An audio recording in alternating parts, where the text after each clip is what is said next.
call to order the Board of Directors meeting for Piedmont Community Charter School. Today is May 20th, 2025. And Piedmont Community Charter School is a tuition-free K-12 school that offers a superior college preparatory education option for this community and its families. We will now take a moment of silence, as is our custom.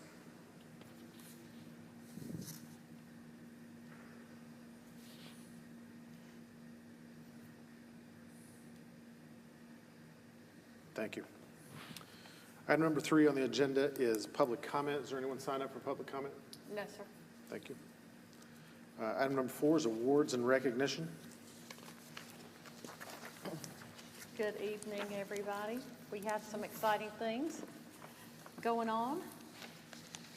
The elementary campus had its most successful booster fundraiser yet. Over $36,000 in donations was raised. The money raised will be used to enhance the playground with additional structures. We are very grateful to our Patriot families who helped make this possible. The high school's production of West Side Story was recognized by the Bloomy Awards as a Tier 1 Best Musical, as well as a top 6 finalist in the following categories: Best Featured Performer, 10th grader Ray Thomas; Best Supporting Actor, 12th grader Josh Sells; Best Choreography Execution, and Best Direction. We are extremely happy about this recognition. Over the weekend, the cast performed on the stage of the Bloomy Awards alongside the other top 5 schools. The Bloomy Awards celebrate achievement in musical theater among high schools in the greater Charlotte area. Congratulations to Mrs. Perry, Mrs. Painter, and Miss Yinch, and the entire West Side Story cast and crew. 10th grader John Phillips represented Piedmont in the 2025 North Carolina All-State Honors Band. John was selected as first chair oboe for the clinic held at UNC Greensboro this month. Congratulations to John on this impressive accomplishment. Both the middle school band and chorus earned superior ratings at the Carowinds Festival of Music. Also, 8th grader Wesley Henriquez was invited to perform with the Charlotte Concert Band as part of Musicians for a Lifetime. Piedmont has 20 seniors who by the end of this summer will have earned their associate's degree from Gaston College through the College Now program. This is by far the largest number of graduates Piedmont has had to earn this associate's tuition-free while still in high school, and we are very, very happy about that. That is almost $1 million saved of their college tuition for 20 kids. It's pretty awesome. Congratulations to the recipients of the PCCS Scholar Athlete Award, Eva Scruggs and Henry Tippett. This award recognizes 2 outstanding senior athletes who represent Piedmont's portrait of a graduate, acting with honor and integrity, and are academically prepared for college. Eva and Henry received a $1,500 scholarship to their chosen university, UNC Chapel Hill. The Ann Beam Morgan Memorial Scholarship was awarded to senior Kadaya Phoebe, who will attend UNC Charlotte this fall. This is a $1,500 scholarship awarded annually to one student from the graduating class. Kadaja's winning essay was selected as the best reflection of Piedmont's portrait of a graduate. 209 seats were awarded for the 2025-2026 school year after a new record of 1,416 lottery applications. So we are very excited to greet those new students in the fall. That's excellent. I want to go back to the West Side Story for just a minute. There was one more nomination that Piedmont got, and that was for Best Costume Design, which was Charlotte Robert. Oh, okay. Yep. Well, thank you. We missed it. I think that came in later, and maybe that's why it didn't come out at the same time. Okay. All right, well, that's all I have. Thank you. Item number 5 on the agenda is approval of previous minutes. There is April 15th, 2025 minutes. If we could have a motion on that, if everyone's satisfied with those. I make a motion to approve the April 15th, 2025 minutes. Second. There's a motion and a second. Any further discussion? All those in favor? Aye. Any opposed? Motion's unanimous. We also had a special meeting of the Executive Board on April 29th. We discussed one issue, and that was buying a 15-passenger van with monies that had already been approved by the board that was left over from buying the previous one. So we basically got two for the price of one. Do I hear a motion to approve the minutes for the April 29th special meeting? That meeting was for the HVAC. Oh, it was? Yes, April 29th. Oh. Didn't He's we have talking one about the for- executive. Where's the other one? I don't have any minutes from the executive meeting. Okay. Well, let me look at this again. Well, that should be on next month anyway, right? The executive on the next. Right. Is there a- Oh, it was in, right? was it in May? I don't Okay. remember getting Yeah. anything for that executive meeting. You may have, and I just missed it. Yeah. I had to change the wording. Oh, about the Van bus. to the bus. Remember, That something is to back correct. out. Yep. Okay, let me start over. That's my error then, not printing it. Right. On April 29th, 2025, we had a special meeting of the Board of Directors.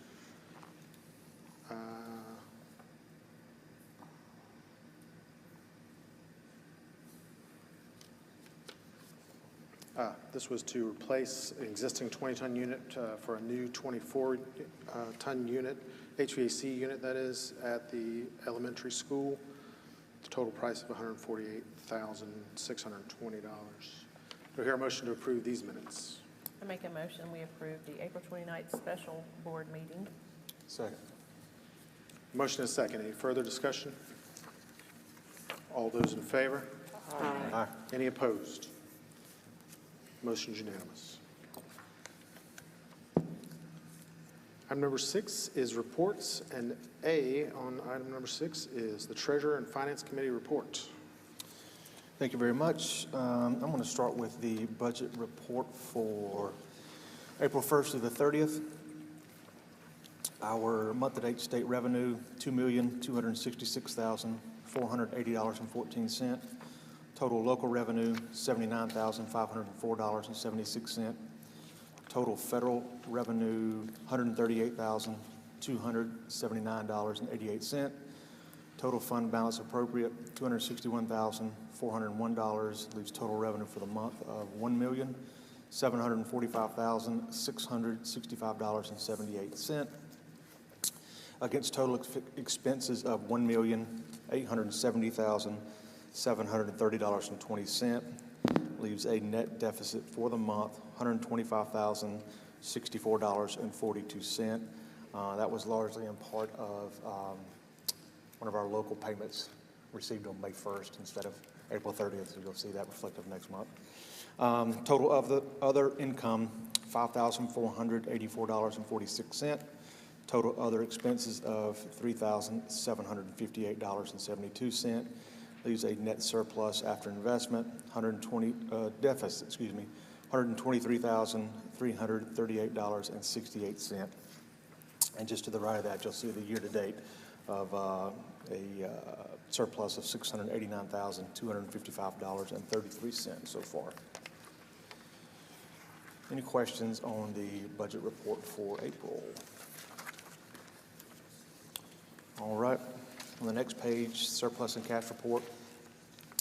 As of 8/30/2025, operating account, $3,703,170.80. Student activities, $95,417.76. Investment account of $2,911,224.10.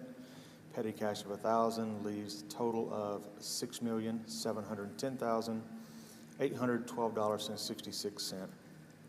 Anticipated cash position, Cash and investments on hand 6/30/2024 of $7,384. Current year budgeted surplus of $987,690.74. Less the funds moved to our repair and replacement account of $400,000, less our fund balance appropriations of $581,672.78, leaves expected cash and investments on hand 6/30/2025, $7,006,401.96. If you back out our PNC investment account of $2,911,224.10, leaves expected cash available 6/30/2025 of $4,095,177.86. Then finally, our accounts at U.S. Bank for our bond fund of ending balance of $814,711.03.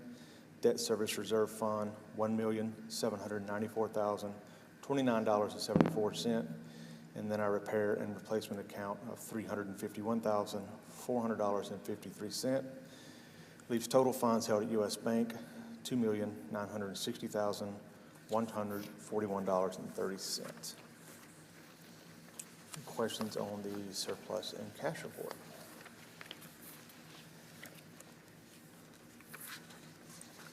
All right, I think that's all I have for my portion. I think I'm going to turn it over to Claire for our 2025-26 preliminary budget. Okay.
Okay, can you all hear me? Is my mic on? I do have it on. Can you hear me? Yeah. Hello? Yeah, I hear myself echoing. Well, maybe not so short presentation to go over some of the changes in the preliminary budget for 2026. So this year, the Department of Instruction introduced a new platform called Data Analytics and Reporting Tools, or DART. This is a screenshot from DART, and at about mid-April, they released our planning lines for the next year. So if you look at the bottom right here, total state funds per ADM, these are LDAs and charter schools, this is Gadsden County specific. Just the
Claire, I have a question. Sorry. On the EC estimates, are we adding in any percentage for like kids that are coming in that we don't know about yet? Or do we just wait until? We just wait. Okay. It's based on our current reviews. There is an opportunity for operational ones that we have this year. So we typically do that such as so if we have someone that comes in that's really high, we can buy those. Okay. But we only get it for 1 year. Yeah. Our administrative services line increased that slightly by $2,000. We still pay property taxes on the two parcels here at the high school that we're not using for education purposes. I have a little $2,000, so what our actual taxes there, so I increased that by $2,000. Our rent and debt services line had a net decrease of $1,750. Our bond interest decreased by $21,750. Our principal amount increased by $2,000. That was that net decrease of $1,750. That line also includes $10,000 for athletic rentals, field rentals, but it is offset by our budget.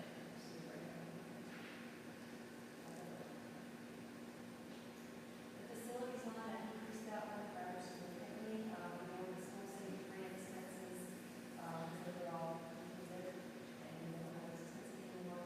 Also, we spent a lot of money this year on repairs to the HVAC system at our campus, and also regional school release that was a result of the roof we're getting ready to replace. So since we are replacing again that HVAC system in the middle school roof, decrease in the repairs and maintenance of $1,000. Anticipating we won't be spending as much on those repairs. And I also decreased those things contracts on all that $10,000 based on our usage. Transportation and travel, I increased that line by $5,000, but that's based on our higher expenses and also we just purchased additional bus for the middle school, so in anticipation of increased vehicle incentives that are higher.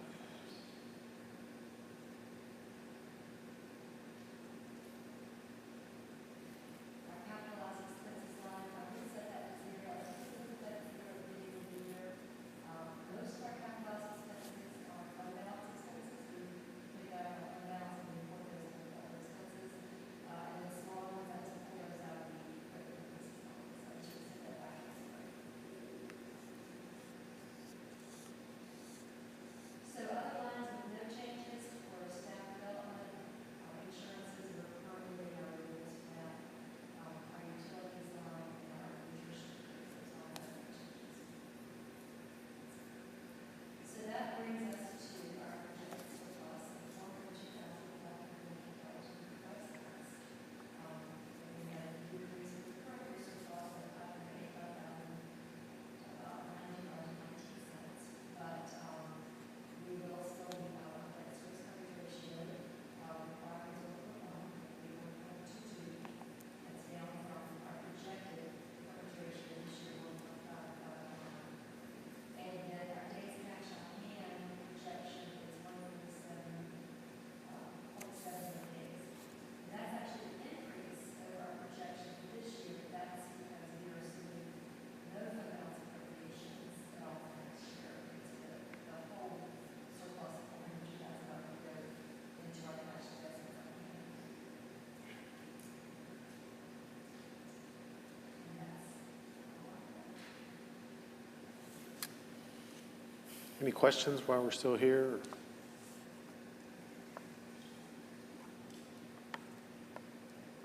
It's kind of a shock, right? Of course, we got some of this information at Finance Committee, and I think Claire was just figuring out maybe a week or two before that, like what it exactly meant to us. But we haven't done anything different than last year. We've just had our funds decrease by about $600,000.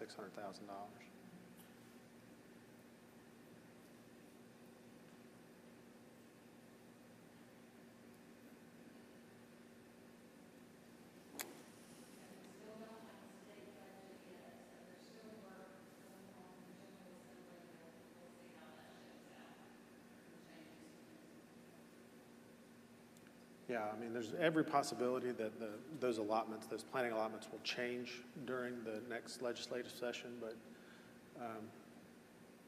you know, given where we are in the process, we have to produce a budget for next year, and sort of this is what it is right now. Hopefully, they'll figure out what they did, and I know, I'm sure Ms. Killen's been in somebody's ear already. A couple of people's ears already. I mean, would it be beneficial for the board to do that as well?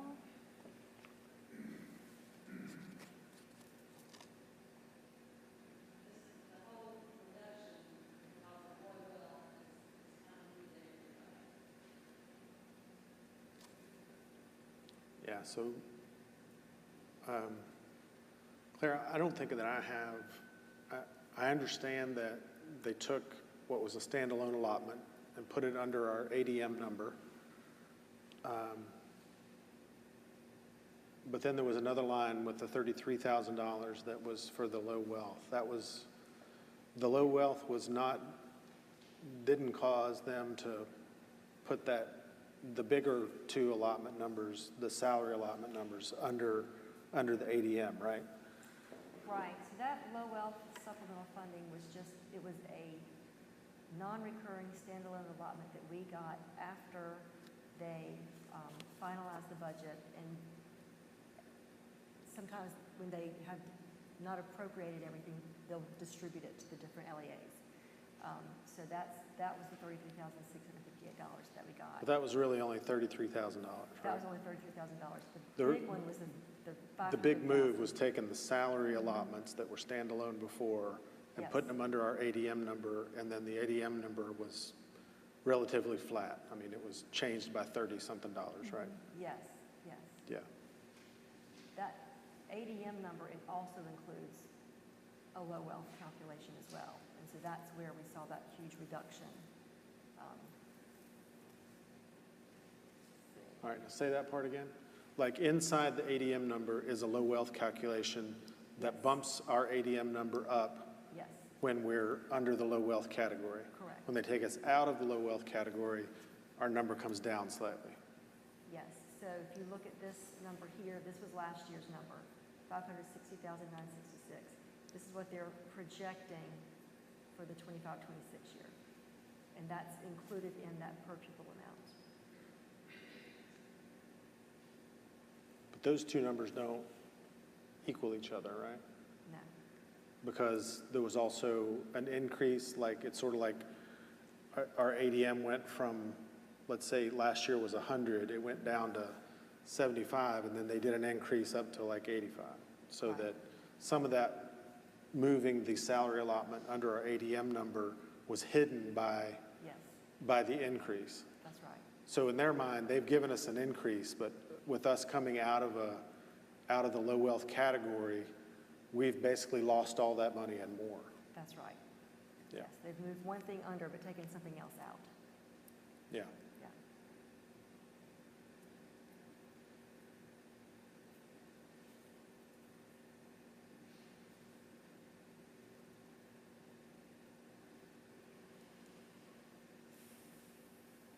So, to me, the path forward that I think is that we just take this budget. We're well within our covenants for our debt. So we approve this budget and see what happens this fall. And then I think after the state budget is approved, we should all get back together in the fall and say, okay, what are our long-term plans? If our surpluses are going to run around 400,000 instead of 900,000, there's a different long-term plan, right?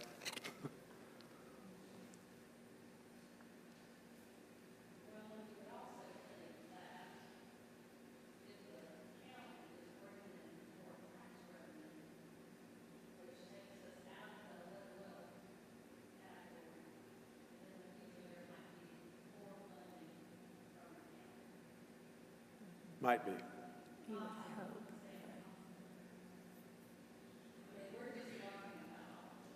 Yeah.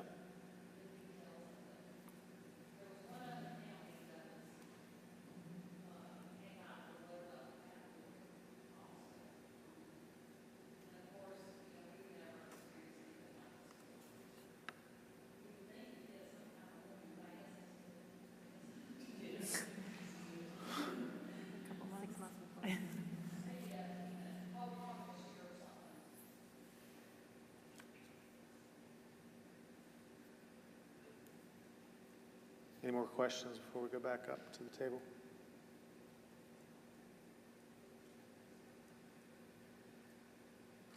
All right, let's move back up.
Thank you. All right, any more questions about the proposed budget? No, thank you, Claire, that was very helpful. Thank you for that. Just a clarification, Emily Rogers asked me while we were walking up here if, who determines whether we're low wealth or not, and it's not based on our student population, it's based on the county as a whole. So it was the state legislature that determined we were no longer a low wealth county, just for clarity.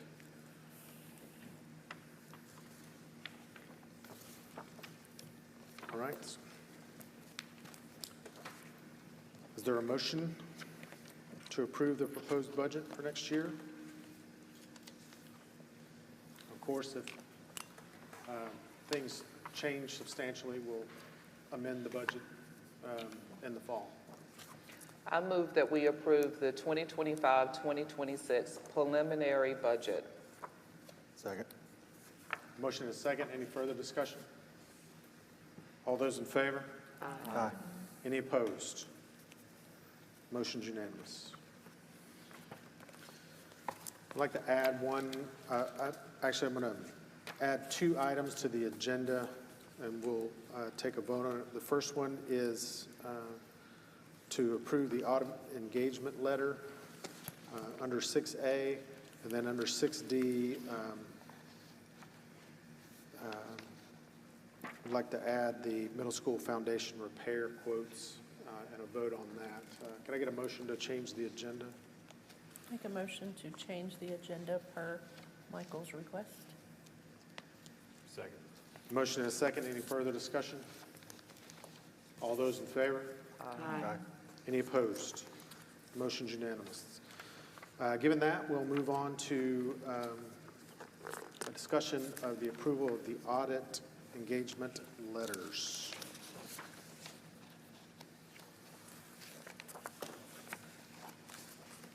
Scott, are you presenting that, or? I hadn't planned on it, but I probably can. Was there any significant change? Oh, Claire going to? Okay. Claire Wilson will present the proposed proposals. Okay, so there's two audit engagement letters. This is the two areas. We have two audits. We have one audit of our retirement plan, and then we have our school audit, which requires audit also charter schools. So the letter you have that's dated May 1st is the retirement plan, and this is Potter and Company, and we've used them for the past, I think, 6 years. We started in 2019.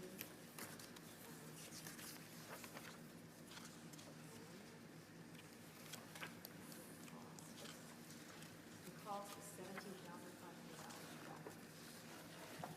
$17,500. Is that increase, decrease, flat? Increase of $500. Increase of $500 over last year. We'll hear a motion on the retirement 401K audit. Make a motion to approve the retirement 401K audit as presented. Second. Motion and a second. Any further discussion? All those in favor? Aye. Any opposed? Motion's unanimous. Claire? Second one is the, moving for the school-wide audit, and that cost is $16,950, and that's an increase of $600. Is there a motion for the audit, for the school-wide audit contract? I make a motion to approve the school-wide audit contract by Potter and Company. Second. Motion and a second. Any further discussion? All those in favor? Aye. Any opposed? Motion's unanimous. Thank you, Claire. I want to back up on the agenda to approval of previous minutes. We now have the May 7th meeting. Does everybody have this or just me? I gave it to everybody. Okay. You can see that it was a pretty brief meeting. We met on one subject, as I explained before, and that was to purchase a 15-passenger van for the middle school. It was approved by the executive committee on funds already appropriated from the board. Take a motion to approve these minutes. Make a motion to approve executive committee meeting on May 7th. Second. A motion and a second. Any further discussion? All those in favor? Aye. Any opposed? Motion's unanimous. Item 6B on the agenda is head of school report. Ms. Kelly. Good evening, everyone. I do have one question for you, Mr. Satterfield. Do you want to move the closed session portion of my report to the end, or do you want to keep it where it is? I'll poll the board. Y'all want to do it at the end? Yes. Yeah. Okay. I'll take a motion to move the closed session, in which we'll be discussing contracts for teachers and others, to the end. Do I hear a motion? I move that we move the closed session for employee contracts to the end of the meeting. Second. Motion and a second. Any further discussion? All those in favor? Aye. Any opposed? Motion's unanimous. We'll move the closed session to the end of the agenda. All right, thank you. First, I have the compliance submission report. We had nothing to submit to the Office of Charter Schools this month, but we did have the quarterly financial report that was required for our bond loan, and it was uploaded to the service Emma on 5/13. Next, I have the enrollment report. As of May 13th, we had 1,901 students enrolled in the school, 664 in elementary, 632 in middle school, 605 in the high school. We did have a few withdrawals.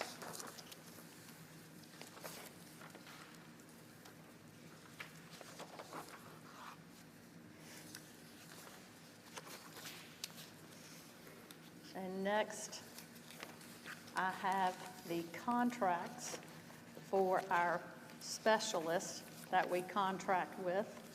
First, our school psychologist, Ashley Keys. She did have a small increase in her fee, which I put in the email when I sent all these contracts out, but it's a very small amount. And I do need each one of these approved. Do you want to do them as a group or individually? Just do them individually. Okay. So you have the contract for psychological services in front of you. Do I hear a motion?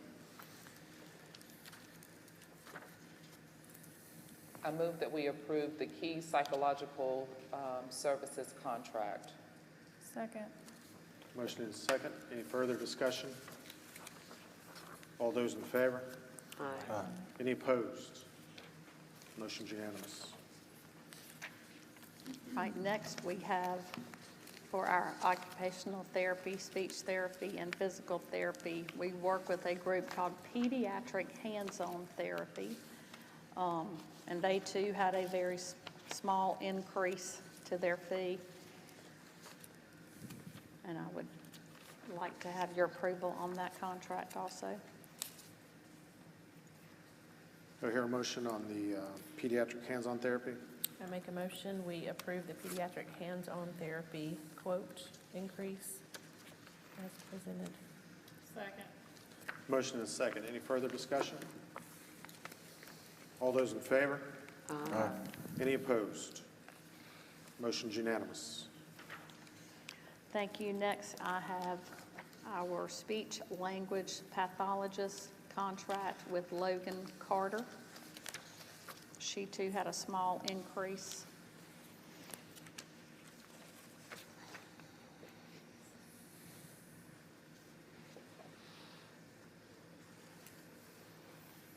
Do you hear a motion?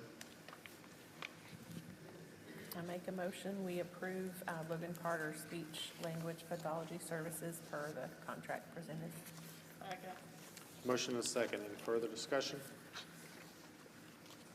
All those in favor? Aye. Any opposed? Motion's unanimous.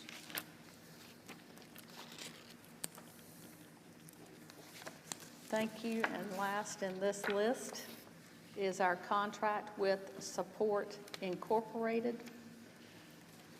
They help us with one-on-one adult support and with behaviors. Their fee is on page 4. It's $30 per hour.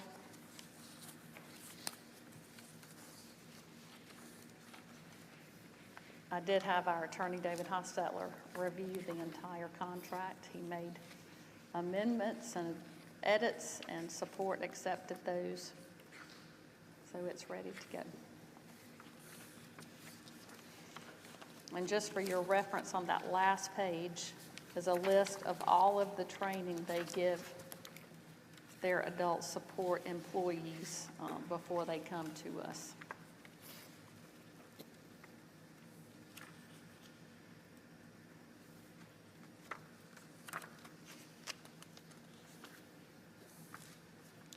On all the other contracts I was able to find, oh, I just found it. The no indebtedness clause, I found it. Yes, What's the significance of that? it's required by the state language. It's in our charter.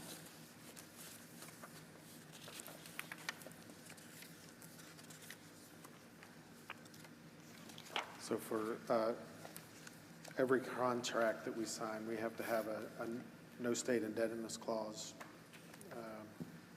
in the contract. So it's one of the things we look for when we're looking at contracts. Do I hear a motion? I make a motion, we approve the support services contract as presented. Is there a second? Second. Motion and a second. Any further discussion? All those in favor? Aye. Any opposed? Motion is unanimous.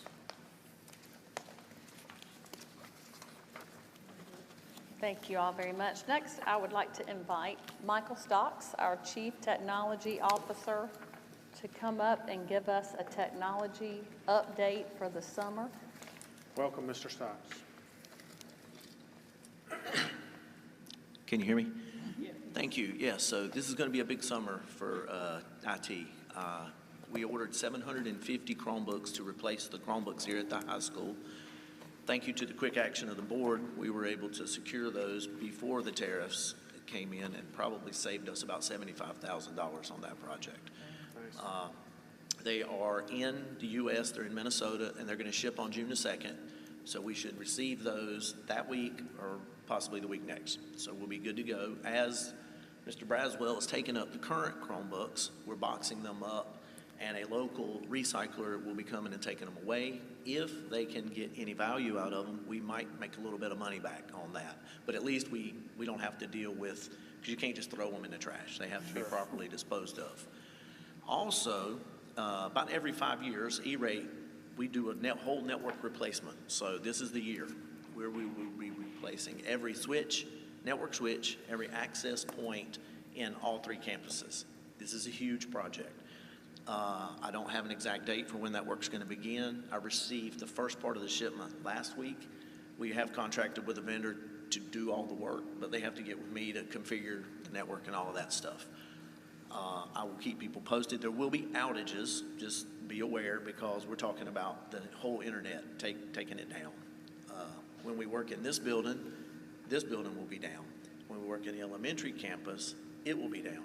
When we work in the middle school, all 3 campuses will be down. Excuse me. Because the internet runs through the middle school campus. But we're gonna get faster Wi-Fi, and also Spectrum increased our connection between the schools from 1 gig to 2 gig. So we're doubling the bandwidth there, and I anticipate to go very smoothly. Any questions? Yeah, about how long for each phase, do you think? I'm hoping less than 1 day. Oh, okay. Yeah. The So plan none of with the wire- vendor is the switches are shipping to their warehouse. They're going to get with me. We're pretty much doing a 1-for-1 replacement. So we're going to take the config off of mine, put it on theirs, bring it in. It's just pull it out, plug it in. So it shouldn't, now I don't make guarantees, but it shouldn't take more than a day. So there's at really each no site. cabling changes or anything like that? Nope. Well, we had to do 1 cabling change at the middle school because to go to the 2 gig connection, we go from a copper connection to a fiber connection, and they didn't have one. But that line has already been run and it's waiting, been Okay. tested, and we're ready to go. So it should just be plug and play. Excellent. Good prep work. You make it sound so easy. Well, we hope. Oh, and as part of the It always goes perfectly, too. So, and I don't know how much you're familiar with the E-rate process, but thanks to E-rate, basically, we're going to pay nothing for $280,000 worth of networking equipment. That's the raw retail price. We're at a 60%, so we're budgeted for $113,000 that we're good for, but the state will reimburse us for that. So really, we get $289,000 worth for nothing. That's right. Can't beat that. Excellent. Nope. All right. Yes. And thank you, Michael, for keeping up with all that. Yes. Absolutely. And like I said, as I know more specific dates, I'll be sending emails out just so people are aware, maybe work from home for the day. Yeah. Anything else? Good job. Thank you. All right, thank you. Thank you. Thank you, Michael. All right, next I just have some calendar items. So, of course, tomorrow, May 21st, is the last day of school for students. This Friday is graduation at 10 a.m. at Caramont Health Park. It's supposed to be a beautiful morning and not hot and no rain. June 17th is our annual board meeting. August 13th will be the first day of school. August 16th, please mark your calendars. We are going to have board training with leaders building leaders from 8 until 1 o'clock that day. And that's it for me right now. Thank you.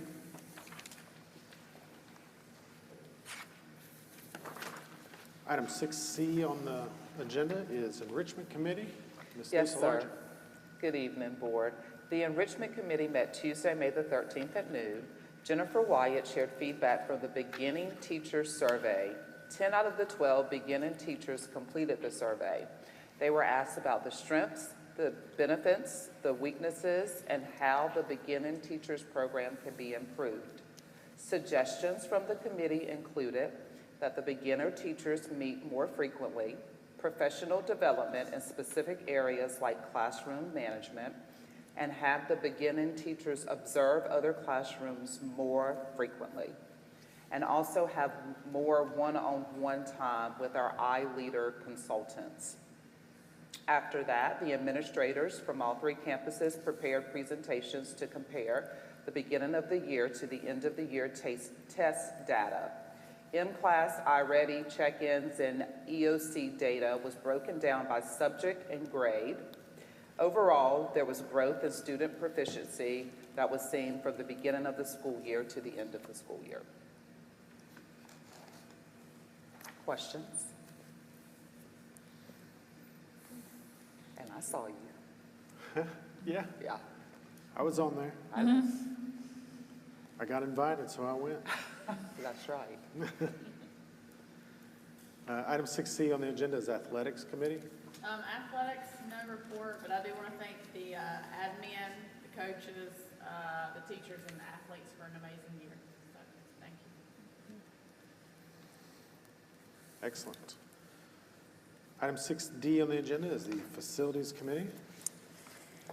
Yes, so we have a couple of things to review tonight. First is a contract for NC Eminent Domain Law Firm retainer for legal services. I'm going to let Ms. Killen talk about that. This is for the road widening project that's coming down the pipe in front of the middle school campus. Michael, would you like to, you were on that call too. Sure. Would you like to talk about it? So what's going on is that they're creating a very odd intersection right there at Tippman and New Hope.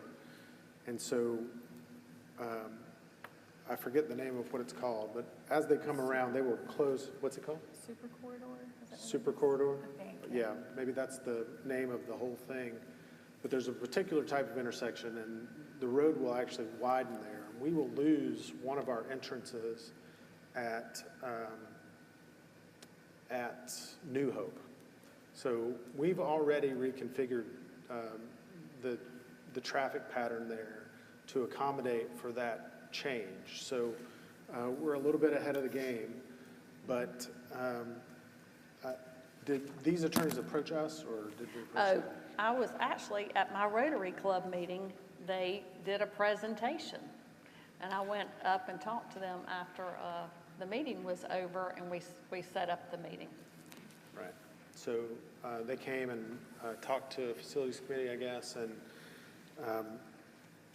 what they do is make sure that you get the fair value for your losses of the property, right? Like, so we're losing an entrance onto a major road that has a value that's established by precedent over time. And, you know, if our insurance values change, you know, that has a value. And in order to recoup all that, of course, none of us are experts on that. They take it to them, and then they actually negotiate. This guy was with DOT for a long time, and they negotiate the losses that we have with DOT, and they start with the original offer letter. Like, so DOT is going to send us an offer letter at some point and say, we're going to give you X dollars for your losses for us taking your property and, you know, getting rid of your curb cut and your access onto New Hope. And then anything that they get above that, they're going to take a percentage of it.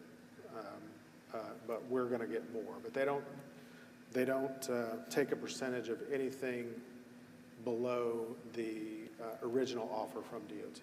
So there's really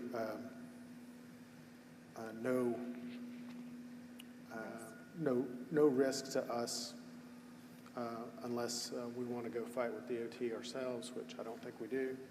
I don't, so. Well, and I will speak from personal experience. Our business is on 74, and they're about to widen 74. So we just went through this with that project, and without the attorneys that we have, which is a different firm, but the whole process, there's no way we could have done that by ourselves. And what they initially offer is typically laughable for, in my opinion, for what the value is, especially right there at New Hope. So I think this is definitely worth us doing. When is that project supposed to take place? Well, they keep changing it. The Yeah. last I've heard, it was 2028 now. Yeah. And that's a question that I ask. I said, you know, let's say we start this process and we move forward with you. Like, when is this going to get resolved? Is it going to be 2030 before we ever, you know, hear from them or whatever? And he said, no, well in advance of the construction, they will settle all these. So this should turn over in the next year or two, so, as they're getting ready for construction. He also said on a project this size with affecting so many property owners that it could take 2 years to go through this process with all of those people. It was 2 years for us. Yeah. Because you think of all those businesses down 74, so it takes some time. For sure. But they will cut the checks before the construction starts. Yeah.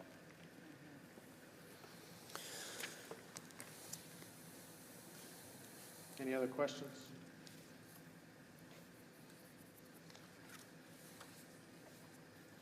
Do I hear a motion? I make a motion to approve the eminent domain law firm retainer for legal services contract as presented. Second. Motion and a second. Any further discussion? I'll just say, like, right under fees there in the second paragraph, you'll see that they take a third as their fee. A third of the additional amount they get. So Yes, we're- third of the additional amount. Yeah. Offer we get, they take a third of that. If they go back to get more, they only take a third of the original. If they fight for more and get more, they don't get a percentage off the more. They get a percentage off the original. Say that out loud, Wendy. Do what? Say that out loud. Say it out loud. All right. Any further questions? All those in favor? Aye. Any opposed? Motion's unanimous. Okay, the second contract we need to review, on the front cover, it says Tar Heel Foundation Solutions. So I'm sure you guys remember we did the facility needs assessment as part of what we have to do for our loans back in the fall. And this is the last piece of that. There was a crack at the middle school campus on the side of the building that they wanted us to have a structural engineer take a look at. So we did. And if you look on page, well, it's kind of hard to see on this copy. I have a clear copy if anybody wants to see it, but there's a big kind of crack that kind of runs like this down that side right there. So what the structural engineer recommended is for this Tar Heel Foundation to come in and kind of put in these new helical piers, which Michael could probably speak a little more to than I can, to kind of get it structurally sound again. And then the second quote from Jenkins is to come back in and all Tar Heel does is like the structural part, and then Jenkins will come back in and make it look presentable, right? So cover, with mortar and stuff and fix the brick and all that kind of stuff. And part of also what they're doing is, so if this is if you come out the side on the 7th, 8th side, and if you're going back to the mobile units, so this will help alleviate the issue of the water ponding right there. So Jenkins is going to extend out the concrete there with the new roof and the new gutters that we're getting already. We're kind of redirecting all that water. So right now, 8th graders, when it rains really hard, they're walking through this huge puddle back there. So all of this work will help alleviate that problem too. So this is the last project under that needs assessment facility that we have. So this checks all the boxes that they had recommended for us to look at. Are we hoping this is done during the summer? I'm sorry? When will this be completed? Do we know? Oh, yeah, during the summer. Mhm. Okay. And this has to be approved in 2 parts, or just 1 part? It is 2 different contracts with 2 different companies, so yeah. So the first would be Tar Heel Solutions for $4,500, and the second would be for Jenkins, and that totals $41,750.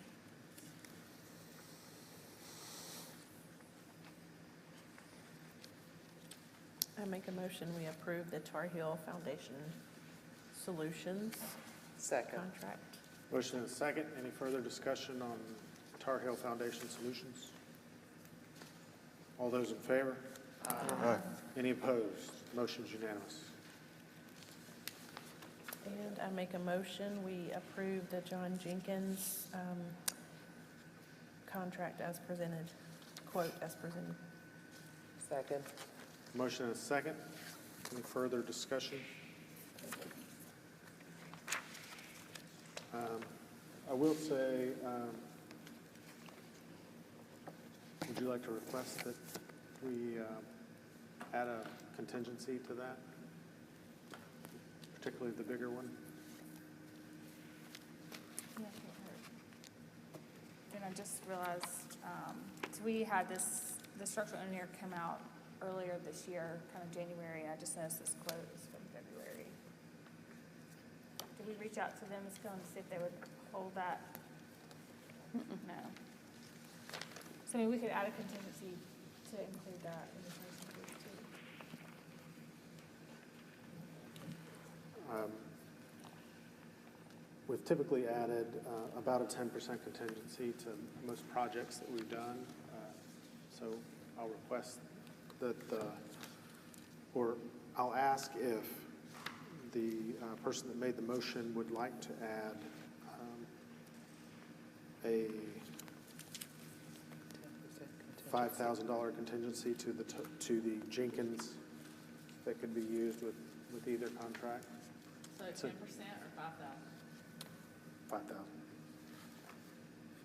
So I make a motion to revise and add a contingency for an option of $5 additional thousand to the John Jenkins. Second. quote. The motion and a second. Is there any further discussion? All those in favor? Aye. Any opposed? The motion is unanimous. Item 6F is Governance Committee. There's no reports. We'll now take a motion to go to closed session pursuant to GS 143-318.11A6 to consider the qualifications, competence, performance, character, fitness, conditions of appointment, or conditions of initial employment of an individual public officer or employee or prospective public officer or employee. I'll make a motion to go into closed session. Second. A motion is second. Any further discussion? All those in favor? Aye. Any opposed? We'll now go to closed session.